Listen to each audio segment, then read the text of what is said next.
करब रंगाधारी कवन छुई कोई बराबर कुरान पर गाइएगा। ना ऐसा बात नहीं है भैया। खोजेंगे कि यूट्यूब पर आप कौन दिखा देंगे कि कुछ गा देता है, ढोड़ी तो चोली कछी ये सब गा देता है। रिपोर्ट चैनल में आप सभी को स्वागत करते हैं। हम बता दें कि हमारे बीच अभी उपस्थित है भोजपुरी के सुप्रसिद्ध गायक रजनीश रंजन उर्फ कुरान स्टार जी। तो इनसे हम कुछ सवाल पूछेंगे भोजपुरी के बारे में। और भोजपुरी में आजकल जातिवाद और गंदगीवाद बहुत बढ़ गया है, तो इसके बारे में हम इनसे चर्चा करेंगे। रजनीश रंजन जी, भोजपुरी रिपोर्ट चैनल में आपका स्वागत है। जी बिल्कुल, और हमारा तरफ से भी भोजपुरी रिपोर्ट चैनल के जे भी देखे वाले बा सबको ये प्रणाम भाइये से। आ सब भाई लोग अपन सपोर्ट प्यारे से मिलने नहीं जा। भोजपुरी में आजकल खूब गंदगी फैलल बा, पूरा एकदम जातिवाद चरम सीमा पार कर गइल बा। एकरा बारे में का कहल चाहतनी? ये गंदगी कुछ नहीं के फैलल, लोग के अपन मानसिकता बाटे और गंदगी हर जगह बाटे, घर में बा बाहर बा। तो वो चीज़ के साफ करे के बा, वो चीज़ के देख रेख करे के बा, अपना सोगरा के बचा के रखे के बा भोजपुरी के। और भोजपुरी में गंदगी उहे लोग फैलावेला जेकरा भोजपुरी से कोनो मतलब ना रहेला।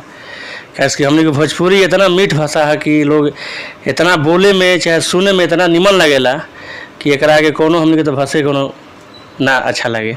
भोजपुरी में जे भी अगर नया कलाकार आवता है तो वो सीधे एकदम जातिवाद गावता है, ना तो गंदगी कुछ गा देता है, ढोड़ी तो चोली कछी ये सब गा देता है। तो एकरा बारे में का कहल चाहतनी? देखी का बा कि लोग के डिमांड रहता उसने गाना। चूँकि हमहूँ आज 6 साल हो गए एल्बम करत हमरा, और 4 साल से हमहूँ मैंने खूब बढ़िया बढ़िया गीत गईनी, लोग सुनलस भी। लेकिन जौन रिस्पॉन्स जातिवाद से मिलता कहीं ना कहीं लोग के हुए पसंद बा तो लोग गावेला। तो लोग खोजेंगे कि यूट्यूब पर आप कौन दिखा देंगे? ऐसा कोनो बात नहीं है। देखी यूट्यूब पर हर प्रकार के वीडियो अपलोड बा, तो कहे के मतलब कि लोग उहे देखेला जेकरा जौन पसंद रहेला। अगर वैसन वैसन वीडियो का अगर बढ़िया व्यू जाई तो लोग देखेबे करी। काहे कि मान लीजिए आज के डेट में घरे घरे फ़ोन बाटे, ये घर में 5-5 गो 8 गो मोबाइल जो लोग बा, तो हर मोबाइल में जेकरा जौन चीज़ पसंद बा, जेकरा जौन से रुचि बा उहे लोग देखेला। तो गीत गौनई के उस स्तर से ना जोड़ल जाओ तो वह बढ़िया रही। अच्छा, भोजपुरी में आप तमाम तरह के गाना गईनी, कुरान पे और लोकगीत भी कुछ गईले बनी। तो ये बताएं कि कुरान पे अपना काहे लगातार कुराने पे आप गावतनी? एकरा पीछे मकसद रउर का बा? मकसद कोनो खास नहीं है। हमने के अपन जाति के आगे बढ़ावत नहीं जा, और हमने के जितना भी कुशवाहा पर हम गाना गाविला वैसा नहीं है कि दूसर जात को मैं निगलेक्ट करेला, चाहे कोई के टारगेट करके गाविला। और लोग सुने ला पसंद करला तो हमने थोड़ा सा मनोबल बढ़ला कि नहीं अपन समाज पे गाना गावल जाओ। अच्छा, रउआ अभी कहनी कि हमने के जाति के बढ़ावा देते जाए का? एकरा से पहले रउर जाति के माने बढ़ल रहे, घटल रहे अस्तित्व? लेकिन बात का बा कि आज के डेट में सभी कोई अपन जात खातिर मरता है, तो कहीं ना कहीं हम भाई अपन जात खातिर सपोर्ट करेला, हमरा के लोग सपोर्ट करेला। और जब से हम जातिवाद गनी तब से लोग हमरा के खूब बढ़िया सपोर्ट प्यार दिलस। जहाँ हमारे गाने के 10,000 20,000 व्यू जाता है, सीधे 8 लाख 5 लाख 7 लाख मिलियन व्यू जाता है। तो कहीं ना कहीं मान ली सपोर्ट मिला था तभी लोग गावता। तो मैंने आपके कहने का मतलब है कि आप बराबर कुरान पर गाइएगा? ना ऐसा बात नहीं है भैया। हमने हर प्रकार गीत गावनी, sad song, love song, orchestra गाना, शादी ब्याह वाला हर चीज़ के मैटर गवाला, वही में बीच बीच में छूटत रहेला, ताकि अपन जो जैसा लोग अपना फरमाइश करेला लोग सुनेला ओकरा के देखेला। अच्छा, भोजपुरी में ये बताइए कि जितने भी कलाकार अगर स्टेज शो करने जा रहे हैं तो उन पे पत्थर फेंक दिया जाता है, तो कभी उनको मार दिया जाता है, तो कभी उनको स्टेज से नीचे उतार दिया जाता है। ऐसा क्यों हो रहा है भोजपुरी में? देखिए आज के डेट में जितना भी कलाकार बने सब कोई के टीम बट गई बा, समझ नहीं बात के। आज के डेट में कहीं पवन भैया का प्रोग्राम होता तो उनका जो विपक्ष बाटे उनका गिरावे खातिर, उनका के निगलेक्ट करे खातिर ऐसा ऐसा लोग हरकत करत ताकि प्रोग्राम के भंग कर दिया जाओ, ओकरा के क्षति कल जाओ ताकि वो आगे मत बढ़स। और कोनो विशेष बात नहीं है।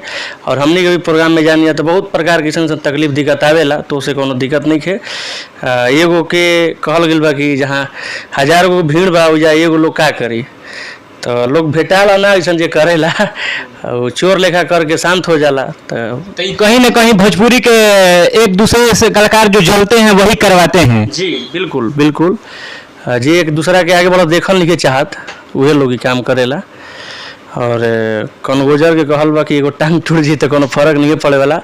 आगे जेकरा बढ़े के बाद जेकरा ऊपर सपोर्ट बा कबहू आगे बढ़ी।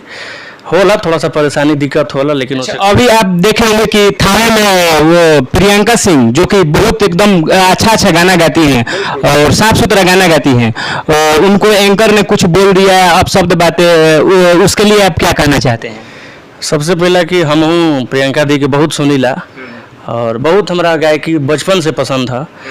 तो ऐसा ना होके कि चाहिए हमने के भोजपुरी समाज में कैसे कि लोग बुलावे ला कोनो कलाकार के तो इज्जत सामान देवे के चाहिए, ताकि कलाकार हुआ द्वार पे एक बार ना 1000 बार लाखों बार आवे। कलाकार के कुछ ना चाहेला, बस प्यार चाहेला। तो वो चीज़ अब रुआ अपन द्वार पर केहू अपन रिलेटिव बोला के अपन कहल गल बा हितगण बोला कि इज्जत ना करब, तो कलाकार एगो मेहमान के रूप में आवे लें और प्यार आशीर्वाद पावे लें। तो ऐसा चीज़ ना करे के चाहिए हमारा ख्याल से, काज कि आज उनका साथे भइल बा काल हमनियों साथे हो सकेला। तो कहीं ना कहीं अपन भोजपुरी की चीज़ के समझे के चाहिए। और कितना भी बड़ा मंच होके हो कलाकार बड़ छोटा केहू ना होला, काज कि कलाकार कलाकार होला। तो लोग का वजह मैटर हम विशेष बता ना सकीला। अच्छा, ऐसा घटना रहुआ साथे अगर कभी घटी कि चाहे कभी घटल बा कि ना? अभी तक तो ऐसा कोनो घटना नहीं है घटल। जहाँ जानी जा हमने के खूब बढ़िया से अपन कार्यक्रम करने जा, और हमने के मेंटलिटी से होला कि लोग बुलावेला तो पहले ही चीज़ भाई बोल दिया जाला कि ना ऐसा दिक्कत बा परेशानी बा, तो लोग उस चीज़ के पहले एक्सेप्ट कर लेला कि ना भैया आई रुआ के कोनो दिक्कत ना हुई, तब उनके जानी जा अपन मिजाज में प्रोग्राम करने जा आराम से जब से घरे आवे नहीं जा। आप कोईरान पे तमाम गाना गईले बनी, दर्शक के चाह बा कि रजनीश रंजन जी से अगर जाइम तो पूछम उनका से कि 2-4 लाइन अपन गाना थोड़ा गुनगुना के सुना देम, तो दर्शक के भी थोड़ी अथी हुई मन में कि रजनीश रंजन भैया गा के सुनैले। बिल्कुल, अभी हाल में वो गाना आयल है कि रंगदारियों चले ना कोईरान के बिना, बहुत ही प्यारा गाना बा, ओकरा के लोग सुनत भी बा। गाना बाटे कि अभी हाल में वो गाना देखे छूटा रहा सुनावत नहीं हम। हरे हरे जग तोहरे त चलता चरचा, अवांटेड के नाम से सटाई गइल परचा। लड़की की लाइन है।